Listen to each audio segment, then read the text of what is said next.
पहिले कल्पनामा सीमित थियो, अहिले यथार्थमा जारी छ। एआई मानव बुद्धिको प्रतिस्पर्धी होइन, सम्भावनाको नयाँ साथी छ। धन्यवाद कार्यक्रम सञ्चालकज्यू।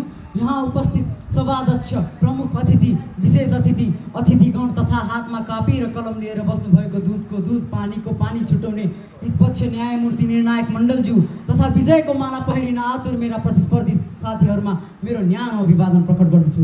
आज मिति 2083 साल जेठ महिना 31 गते पेप्सनद्वारा आयोजित कृत्रिम बुद्धिमत्ता एआई अवसर र चुनौतीको शीर्षकमा म आफ्नो केही विचारहरू राख्न जाँदैछु। म तपाईहरूलाई एउटा प्रश्न सोध्न चाहन्छु।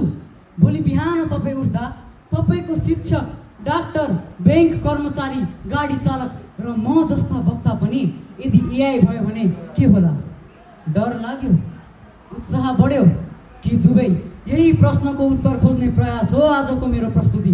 सभाध्यक्ष महोदय, हामीले पक्कै पनि एआई एआई एआई त गर्नेछौँ, तर त्योभन्दा अगाडि एआई भनेको के हो भनेर बुझ्न आवश्यक छ। एआई भनेको मानवको गतिविधिको नक्कल गर्न सक्ने, मानवको जस्तै सिक्न, बुझ्न र समस्या समाधान गर्न सक्ने क्षमता भएको एक प्रविधि हो। आज हामी मध्ये कति यस स्थानमा आउनको लागि गुगल म्याप्सको प्रयोग गरेर आयौँ होला? के तपाईँहरूलाई थाहा छ गुगल म्याप्समा पनि सबैभन्दा छोटो बाटो थाहा पाउनको लागि एआईको प्रयोग गरिएको छ। यसरी नै हाम्रो जीवनको विभिन्न पाटाहरूमा एआईको प्रयोग हुँदै आइरहेको छ।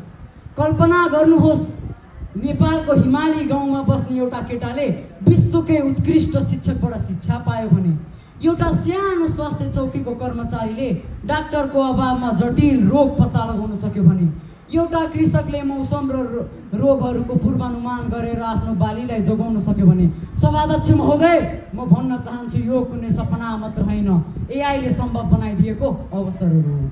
अहिले एआईको उपलब्धि विश्वभरि धेरै क्षेत्रमा पाउन सकिन्छ, मुख्य गरी शिक्षा क्षेत्रमा।